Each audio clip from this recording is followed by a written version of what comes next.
I understand that a political process is underway in the country. A very important election has taken place and there will be a second round. I want to ask and urge everyone who is now involved in the political process. The right to life and health is paramount, so let us all take this into account. Large gatherings are the most potentially large risk of spreading the infection. I emphasize, I call on everyone involved in the political process to follow the recommendations given by the state today. Head of the National Center for Disease Control, Amiran Gamkralidze, addressed the Georgian politicians. We do not plan to impose systemic restrictions throughout the country. The political process is very active and mobility has increased. Within point limits, targeted and effective cause and effect constraints will force us to limit mobility where it is needed. The Council discusses what additional measures and restrictions may be put in place to deal with the spread of the virus and slow it down, said Vice Prime Minister Maia Tskitishvili. These are our critical points that we need to go through. The first, of course, to reduce the hospitalization rate from 26 to 15%. Second, the introduction of therapeutic management elements in COVID hotels and home treatment with primary healthcare. Masks, self-isolation and rapid antigen testing are the tools that should help us get through this crisis. The peak. Kaharia said, advising Minister of Health Ekaterina Tikaradze to take this into account that hospitals should not be overcrowded. We will have the same budget philosophy as in 2020, which provides partial compensation and mitigation of the current damage that COVID-19 will inflict on us daily, but at the same time some incentive components. The Minister of Finance, Ivane Majavariani, said, adding that it would have been ideal if we had not had such an explosion of the virus by the end of the year. We would call the year 2021 a post-COVID era to further stimulate the economy, but unfortunately, that did not happen.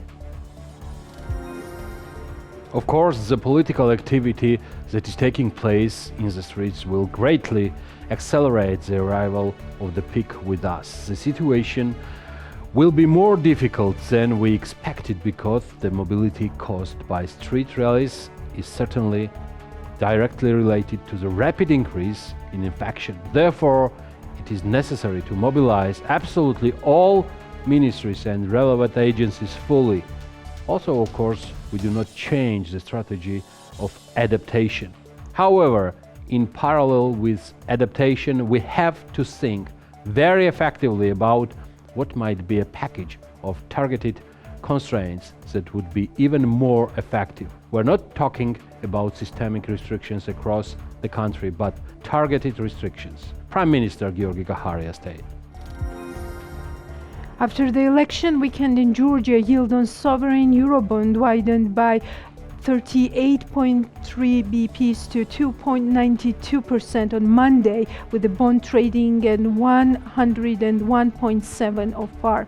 However, later in the week, investors' sentiments improved and the yield retreated back to 2.67% by 5th November, but still was the worst performer in the region as yields on other regional Eurobonds narrowed during 29 October to 5 November. Russia, Turkey, Uzbekistan, Ukraine, Belarus, Armenia and Azerbaijan. This is the Checkpoints, hosted and co-authored by Elena Kvanchilashvili and myself. I'm Georgi Sakadze, and we will be bringing to you the main news about business and economy, both locally and globally.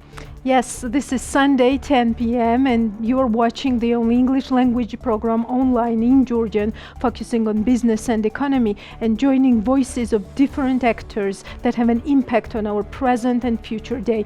And election is exactly the day that unites both these aspects, at least to me. So let us tell our viewers that we won't be concentrating much on the US presidential elections. This Sunday, but have a full review next week. Yes, Georgi, I also think this is a right approach since we are not covering elections on spot. And as kind of a continuation of headlines, let me now briefly remind you of the statement that came from Georgian Finance Minister Vanu Machavariani this week, who claimed that the sharp leaping depreciation of the lari in recent days has been caused by protests launched by the opposition after the parliamentary elections, further adding that there is no other objective reason for the lari depreciation at the moment being the second wave of pandemic targeted lockdowns, which may get stricter as noted by the Prime Minister Georgi Gakharia and so forth. We asked Georgi Papava from PMCG to evaluate these statements and explain how democracy and the economy are interrelated. What did we get and what we might get in future as the result of these elections that cost quite expensive for the quite poor country, to quote one of the international observers of these elections in Georgia? In one word, probably uncertainty. That's what we got after the elections. It's said that the political parties are not agreeing about the outcome of the elections, and I think that's important in order for a country to develop in a sustainable manner and to develop its institutions and have a credible policy for all its citizens and international partners. Yes, and maintain the support that it showed it had from the international financial institutions as well, which was very important in these uncertain times already on the more global level, of course. Georgi, in the US, for example, what we are looking at, this election, well, to a larger extent, came down to the pandemic and Trump's mishandling of it. What was the effect of COVID-19 on Georgia's elections, in your opinion, if there was one?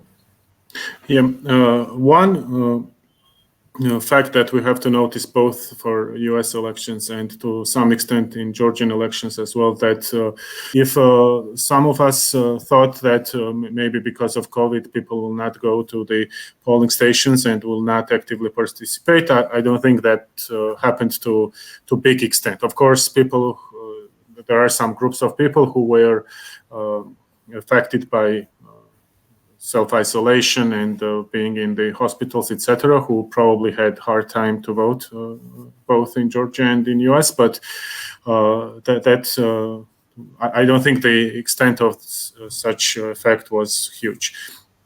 The second of all, in Georgia's case, we saw that initially the current ruling party gained quite a momentum during the so-called first wave of the COVID-19 pandemic, when they accumulated quite a lead over the opposition. And that, to some extent, I think, disappeared after the second wave came into effect, which has been much more forceful and has impacted many more people than in the first case. And as for the US, there was no first wave, second wave. There basically was one huge spread of the virus throughout the year, and there was a clear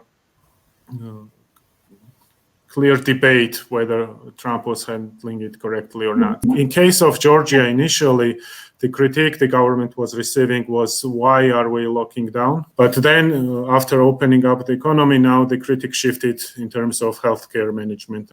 Basically, the emphasis shifted from lockdown management to healthcare management. Probably we could argue that healthcare management on the initial level as well might have made lockdown less severe. Yeah, we clearly saw that initially when there was not enough information about the virus, how it was affecting people and the countries, the government of Georgia chose a much safer solution, locking down the economy, which obviously had its impact in terms of virus basically not spreading too much, and it was under control. And then, for obvious reasons, the government had to shift its emphasis on the economic development and basically hoping that it could manage if there is the second wave. But the numbers that we are seeing today are quite overwhelming. And let's hope this situation will be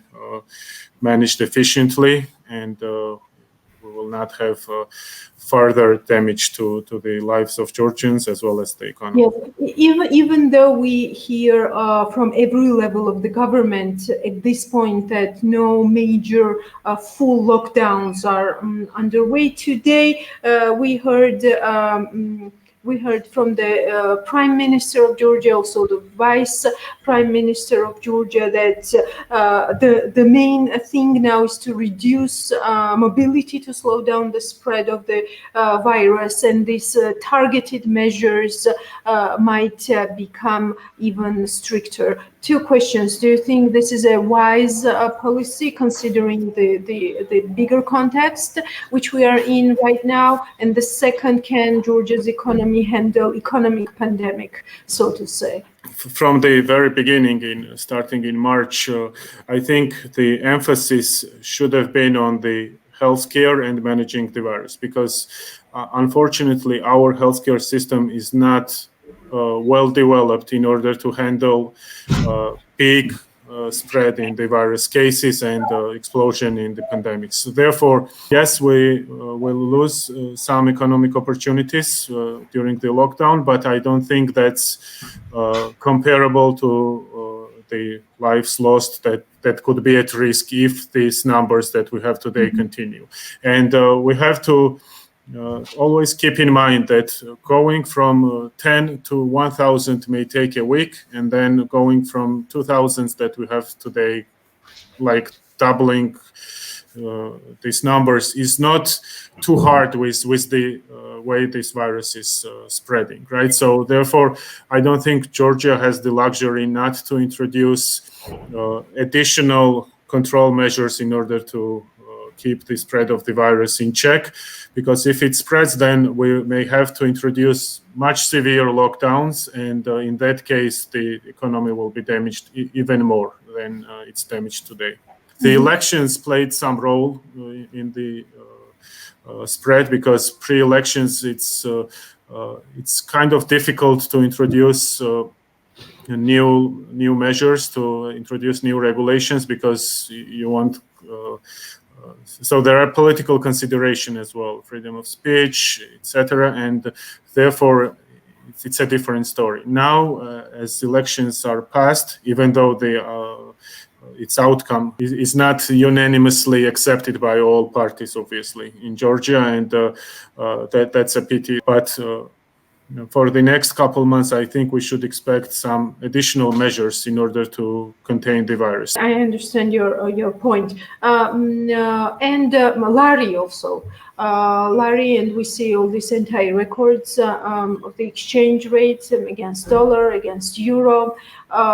We often like to say this phrase that it is a thermometer for the economy, and it reflects facts in the economy and also expectations of the economy and where we are going in general. Today, Finance Minister blamed opposition rallies for lari depreciation, saying there is no other objective reason for the lari's depreciation at the moment. And this was said during the pandemic, of course.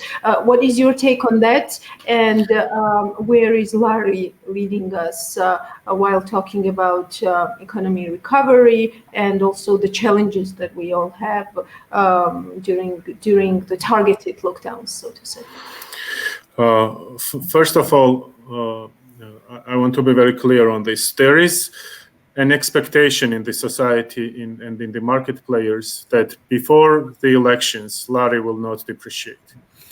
I'm not claiming that either National Bank of Georgia or the government of Georgia is somehow taking specific measures not to let lari depreciate before the elections. That's not what I'm saying. All I'm trying to emphasize is that there is such expectation in public that lari will not depreciate before the elections, and then it may start depreciating afterwards. This has happened in last couple elections, and I think that's the case in these elections as well. So I don't think that the outcome of the elections is what triggered the depreciation of lari, but the fact that elections are over, that was the key trigger for lari depreciation. And that has been the case in the past, during the past elections as well. Freedom of speech and freedom of people to and of political parties to express themselves is much more valuable than lari in this country or in another country. So the key issue here is whether the elections were handled accurately or not. And I'm not a political pundit to make a decision on that. I don't have an answer on that. But clearly the uncertainty, how the parties have evaluated the outcome of the elections has differed across them. And that obviously adds the uncertainty to the Georgian economy. But I don't think that is to any extent a key driver of the lari depreciation. I don't think anyone should have expected lari not to depreciate in times when basically both internal and external factors are not in our economy's favor. In addition, we have this unexpected surge of cases within Georgia, which may trigger further lockdowns, further measures by the government, which itself will negatively affect Georgia's economic development. And all this is translated into how Georgian economy stands, and lari, in this case, represents its standing. Very briefly, let us elaborate on the point that you had that is very important, how democracy in this country and its economic prosperity are interrelated. I think for Georgian economy to develop further, one of the key determinants of our development will be the country's institutional development, and this relates to all the institutions that are in country, and that could be the breakthrough of country's further development. It may not be the tax rates or some regulations, but the institutional development and the freedom of institutions is, I think, one of the keys for future successful development of Georgia.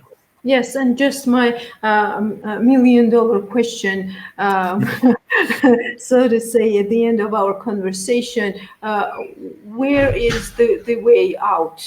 What should be done in order, not on the one hand, not to have very severe economic condition in the country this year, and to give the ground for the next year's recovery? Yeah, the reason it's a million-dollar question is because there is no correct answer to that question. And I think it's a judgment call by the government. There is this fine line between ensuring that the virus is managed efficiently. Only government currently has a good idea how much it can allow the virus to spread at the rate that it's spreading right now.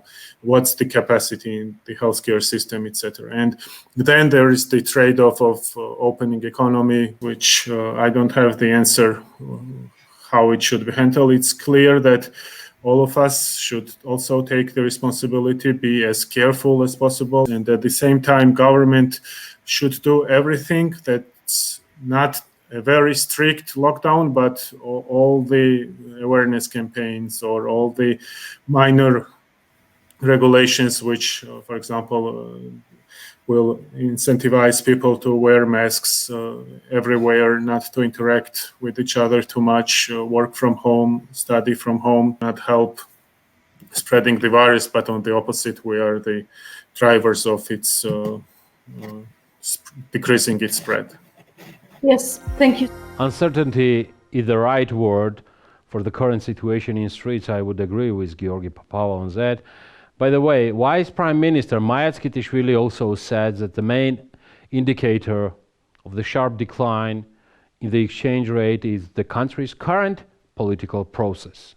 According to her, the main reason is the opposition party's actions, which are manifested in the riots, rallies, and similar actions. Vice Prime Minister said that the post-election processes should be transferred to the legal framework. After that, we'll all be satisfied with both the exchange rate and economic growth, she added. Well, let's see. But meanwhile, we can consider what one of the international observers mentioned, that elections in Georgia are very costly and expensive on the background that Georgia is quite a poor country. We decided to gather all the numbers in that direction, and now we will give you a chance to decide whether it's costly or not, all by yourself. Anna Tavadze will tell you more. The 2020 parliamentary elections of Georgia has raised many questions about the specificities of the election process. The spectrum of concern of Georgian society is wide. However, the checkpoints focuses its lenses on the price. So the question is, how much did these elections cost the citizens of Georgia? The Central Election Commission approved the organizational budget in early 2020. According to the document, 42.8 million lari will be spent for the parliamentary elections. The cost will be distributed as follows: remuneration expenses, above 19 million lari, other expenses above 12 million lari, purchase of goods and services above 9.8 million lari, increase in non-financial assets around 808,000 lari, expenditures for social security around 425,000 lari. How much money did the parties receive before the elections? What statistics do we have?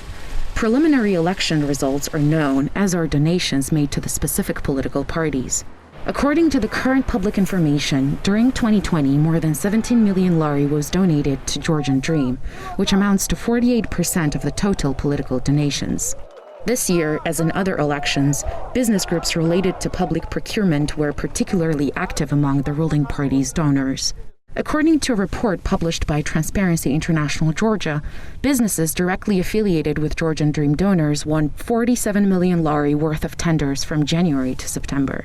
Let's take a look at how much money the parties received and declared before the election. This is what the top 10 donations look like. Georgian Dream Democratic Georgia above 17 million lari, Lelo for Georgia above 5 million lari, United National Movement around 3.8 million lari, European Georgia Movement for Freedom around 2.8 million lari, Georgi Vashadze Strategy Agmashenebeli around 2.3 million lari, Alliance of Patriots of Georgia around 1.9 million lari, Free Georgia around 476,000 lari, Social Democrats for the Development of Georgia around 337,000 lari, For Social Justice around 321,000 lari, Alek Oilisashvili Citizens around 257,000 lari. These are the officially declared amounts at the current lari exchange rate, totaling about $11 million. The October 31 parliamentary elections have another outcome, a matter of funding of political parties. The amendment of the Electoral Code for the 2020 elections identified a new rule for party funding. Compared to the previous formula, which was a 3% threshold, now parties and electoral blocs need to cross the 1% threshold to qualify.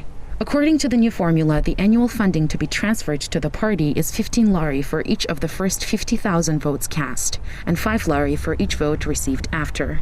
Accordingly, the funding calculated in the new way is as follows.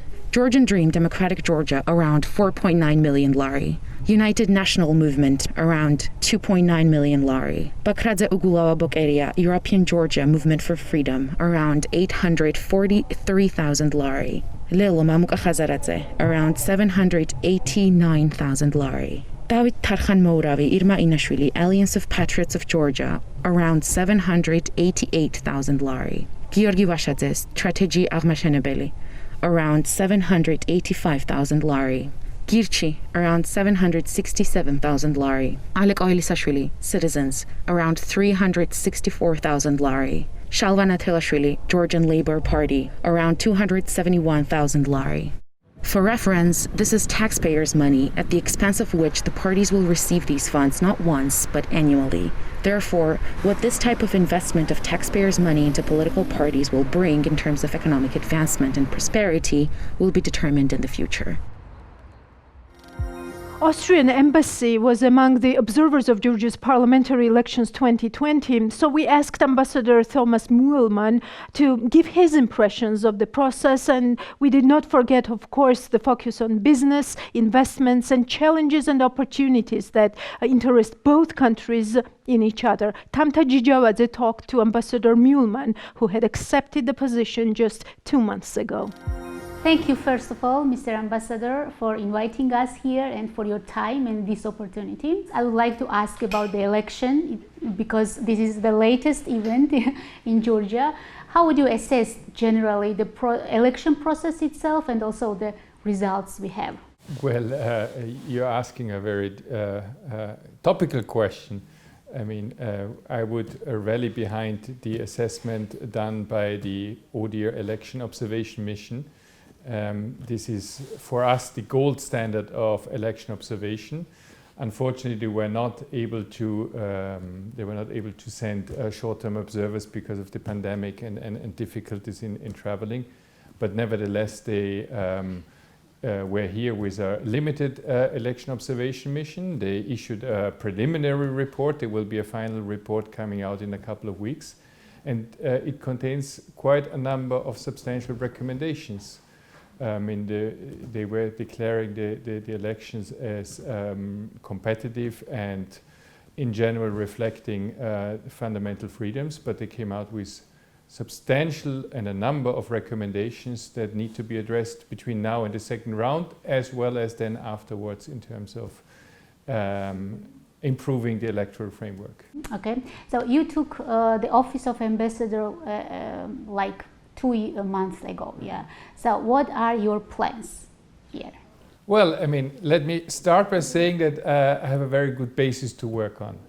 Our relations between Austria and Georgia are excellent. We have a lot of bonds in different fields, from businesses to human ties. We have quite some substantial engagement in terms of twinning, where we support Georgian institutions to reach EU standards. So I think this is a solid basis to work on.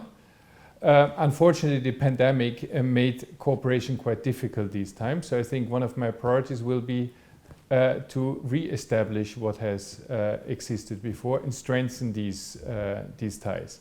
And I think particularly in the area of business ties, because we all don't see yet the bottom of the economic crisis caused by the pandemic. And I think cooperation will be needed in order to go through this low phase of economic growth as quickly as possible and build up our business relationships again. So 5 years ago, the Vice President of Austrian Chamber of Commerce stated that Austrian companies are interested in mountain resorts, energy sector, agriculture, and logistics in Georgia. So what the situation is nowadays? What are those sectors that are interesting for Austrian companies in Georgia? Well, I would say it remained the same. Probably I would add 2 more fields. One is basically the whole education, vocational training business, and the other one is related to IT smart cities. Yeah, so I think there's quite some potential that can be explored in these areas. Do we have any Austrian companies who are planning to implement some investments in this direction? Well, there is a growing interest. Yeah. Now, obviously, because of the pandemic, plans have been a bit put on hold. So, but I'm sure that in these areas there would be quite an interest. So, could you please name some Austrian companies who are operating in Georgia, and you think that their investments are like huge and important for this country? Well, I think we have different categories of businesses and companies that are active here. You have companies that are basically very much in the infrastructural area. I mean, for instance, Andritz with hydro electric power plants. You have Doppelmayr that is investing in ski resorts and other areas of cable cars, including here in Tbilisi. And most recently, they finished now the works in Burkayani on new lifts, which are relevant for the snowboard and ski world championships in 2023. You have companies that came here to do with their brands, like Swarovski, Meindl Coffee, Orioni lamps, or Red Bull. Then you have companies that are here working together with the Austrian Development Corporation in areas of agriculture and mountain tourism. And you have also a couple of other companies that do investments here or projects here, like ILF in feasibility studies on the metro here in Tbilisi. Okay, I'm sure that these companies all have some kind of communication with the embassy. What kind of problems they see here in terms of doing business in Georgia? Well, to that one, I would say more in general terms, what is important for businesses all over the world, and this is equally valid here as in other countries, is rule of law and a skilled labor force. I mean, that's important for business and investment decisions of companies. As for Austrian market, how do you think which Georgian products have potential? Well, I think there is quite an interest in Austrian businesses to do trade with Georgia. I mean, and for the immediate future, where I see potential is in particular in terms of organic farming products like hazelnuts, textiles, but we should not forget IT business. I mean, Austria is looking for IT specialists, so this is an area where there could be a bigger cooperation as well. Where we in Austria are short of experts, so if Georgia has something to offer, some good experts, then obviously the Austrian labor market would be looking for them. Yeah? By the way, potential in IT technologies that the ambassador just mentioned reminded me of the tax benefits that IT companies in Georgia will have if they apply for and then receive the status of an international company. Gela Bershov was the one to talk about these changes for our viewers with Shota Treshelashvili not long ago, so we decided to extend this approach and see what benefits does Georgia's tax code envision specifically for foreign individuals and companies. Here is our next interview. Hello Gela, thank you for the interview. Let's start talking about Georgian tax code. How do you think is the Georgian tax system competitive among other regional countries, and is it attractive for foreign investors? Hello Shota, thanks for the invitation. Yes, I think Georgian tax system is highly competitive in the region and not only. The reason is the following. Georgian tax rates are not high, they are lower than medium, and they are lower than most of the country in European Union and Europe generally, and in the region. But besides that, Georgia provides some exceptional tax benefits, incentives, exemptions to corporations and individuals. At the same time, Georgia has quite rich tax treaty network, 56 countries so far. One will be added soon with Hong Kong. So if we put all together, Georgia is highly competitive, not only in the region, compared to neighboring countries, but I think also in the world, even in the world.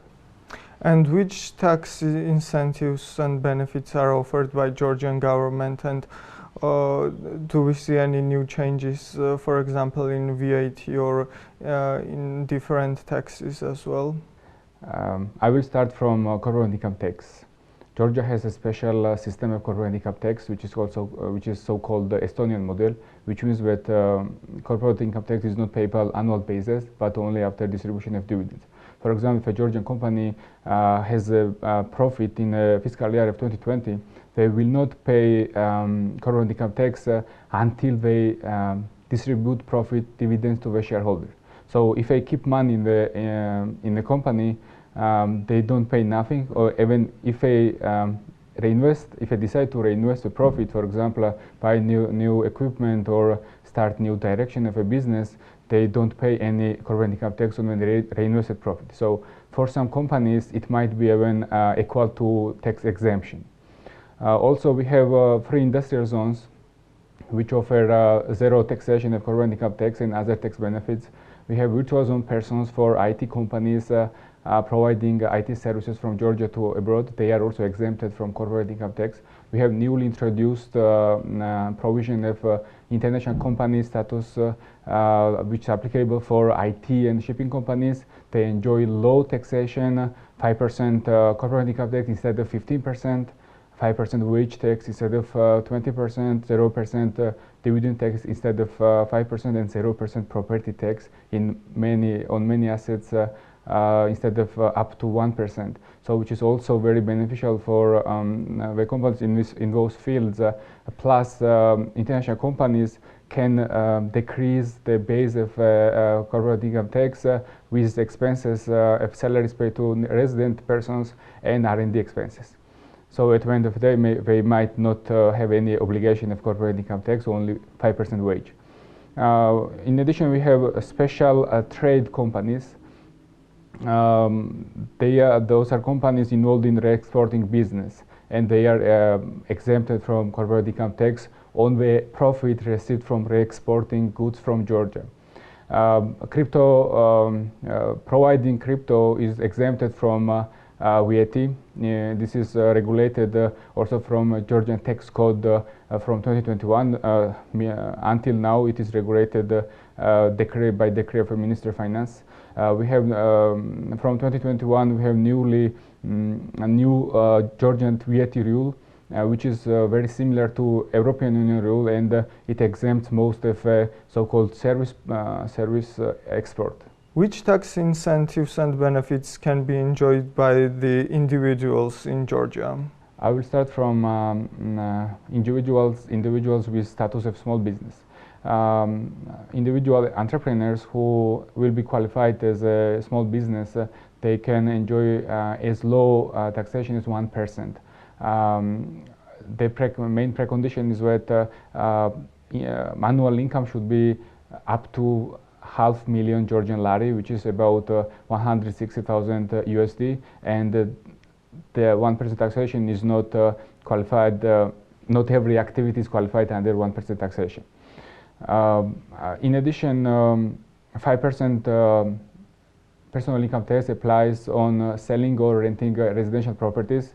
Zero taxation on of individuals on foreign source income, but here it should be the attention should be taken to the fact that we should not understand foreign source income literally, any income which comes from abroad. There is special definition provided by Georgian tax code of what is Georgian source income, what is foreign source income. For example, dividend interest received from abroad, capital gain from selling shares in a foreign company, or pension received from abroad are qualified, in most cases are qualified as foreign source income and are exempted from personal income tax, which is not the same with regard to service provision. So a person can enjoy zero taxation of foreign source income, but should be careful about qualification of what is really foreign source income according to Georgian tax code.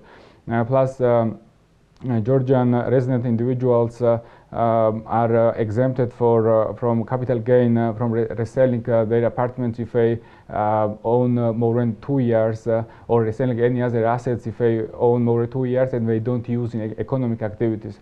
Selling cryptocurrency and getting the capital gain from selling cryptocurrency is exempted from personal income tax, which is exceptional benefit, and you cannot find such benefit in most of the countries, and other benefits. Thank you. Thank you, Thank Gela. you too. How to grow a business is a very big question for many companies these days, especially. Savvy is a company that helps them to overcome the problems that might pop up even in case of already successful businesses. Savvy itself is a successful business operating not only on Georgian but also on the UK market. Mariam Koyava, the founder of the company and from the Forbes Georgia's 30 under 30 list, met with Mariam Adamian, and we have a story.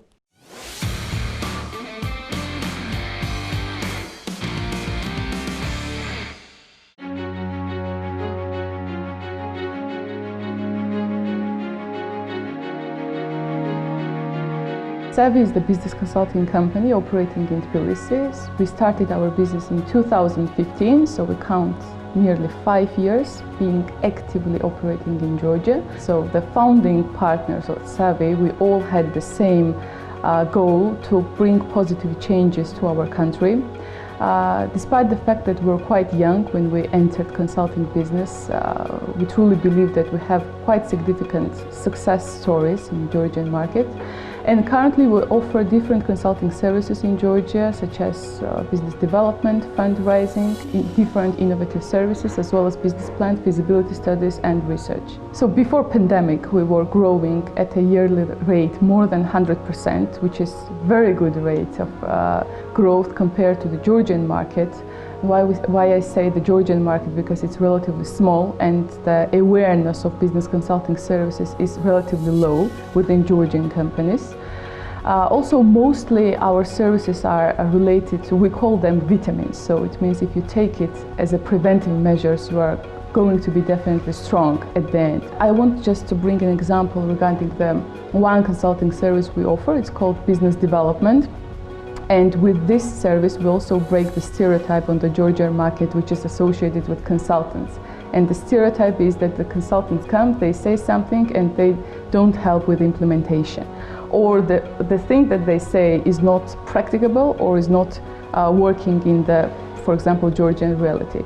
We work hands-on with management and shareholders in companies to achieve the objectives and KPIs that we set together, and it's a very, very good a service, particularly for SMEs, because we transfer the knowledge and make sure that this knowledge stays within the company and the company continues to grow and achieve success after we finalize our assignment within the companies. We plan to diversify our markets and offer our services in mostly developed countries at this stage. We started our geographic diversification plan by the end of 2019. However, pandemic has negatively affected this plan as well. We will pursue geographic diversification in 2021. So the primary goal of geographic diversification is the United Kingdom, especially London, because it's the second largest consulting market in the world after US. And we believe that the different factors such as geographic proximity, direct flights, English language proficiency, as well as our experience in finance and our project portfolio makes us highly competitive in UK market as well.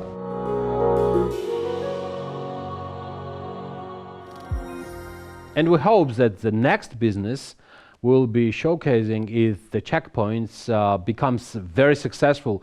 In case of problems, they already know who to contact. Savvy. That's what the checkpoints is for, among many other things. So let me tell you now about the business that we put under cover of Made in Georgia. That's Suche. Yeah, Suche. He meaning the wood in Georgian. This is a business which produces wood furniture. Working with wood was just the first hobby, but then looking at the impressions that others got from his wooden products, founder of Suche, Zurab Nemsadze, Zuka Nemsadze, turned hobby into his main job and business. And by the way, Georgi, furniture will not be the only focus of Suche, which was founded just about 3 years ago. Nemsadze told our reporter Salome Chipashvili that pretty soon the company will be offering its consumers the New Year souvenirs, all handmade and original. The plans and visions of this company do not stop here. The rest you can hear from Zuka Nemsadze himself.